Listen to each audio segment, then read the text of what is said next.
नमस्कार दोस्तों सबसे पहले बात करते हैं पावर स्टार पवन सिंह के बारे में। दोस्तों एक बार फिर से पावर स्टार पवन सिंह मोनिका सिंह के प्यार में फंस गए। जी हाँ दोस्तों पावर स्टार पवन सिंह मोनिका सिंह के साथ एक बहुत ही जल्द और तगड़ा गाना ला रहे हैं। जी हाँ दोस्तों पावर स्टार पवन सिंह और मोनिका सिंह एक साथ गाना का शूटिंग कर रहे हैं और बहुत ही जल्द आप लोगों को बीच तगड़ा गाना आने वाला है। तो दोस्तों जितने भी लोग बोल रहे थे कि पावर स्टार पवन सिंह को मोनिका सिंह रिजेक्ट कर दिए हैं, सचेत हो जाइए, क्योंकि ऐसा कोई बात नहीं है कि मोनिका सिंह पवन सिंह को रिजेक्ट कर दिए हैं। दोस्तों आज तक कोई ऐसा आदमी नहीं बना, आज तक कोई ऐसा लड़की नहीं है जो पावर स्टार पवन सिंह को रिजेक्ट कर सके। दोस्तों अब बात करते हैं खेसारी लाल यादव के बारे में।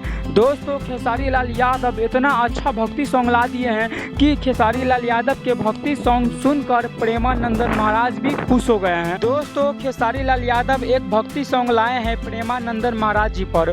दोस्तों इस गाना को जब प्रेमानंदन महाराज जी सुने तो एक बार वो भी बोले कि कितना अच्छा सिंगर है, कितना अच्छा गाना गाया है। और दोस्तों सच में यह गाना कोई गाना नहीं बल्कि बहुत ही अच्छा गाना है। और दोस्तों भक्ति के क्षेत्र में खेसारी लाल यादव का ऐसा गाना आना किसी चमत्कार से कम भी नहीं है। और दोस्तों जैसे ही खेसारी लाल यादव अपना गाना लाए भक्ति, तो जितने भी भक्ति के सुनने वाले हैं वो भी खेसारी लाल यादव का गाना सुनकर एक बार दिल से बोले वाओ, क्योंकि दोस्तों गाना इस लेवल का है, इस लेवल का लिरिक्स है, सच में अलग लेवल का है और पूरा भक्ति वाला फीलिंग देता है।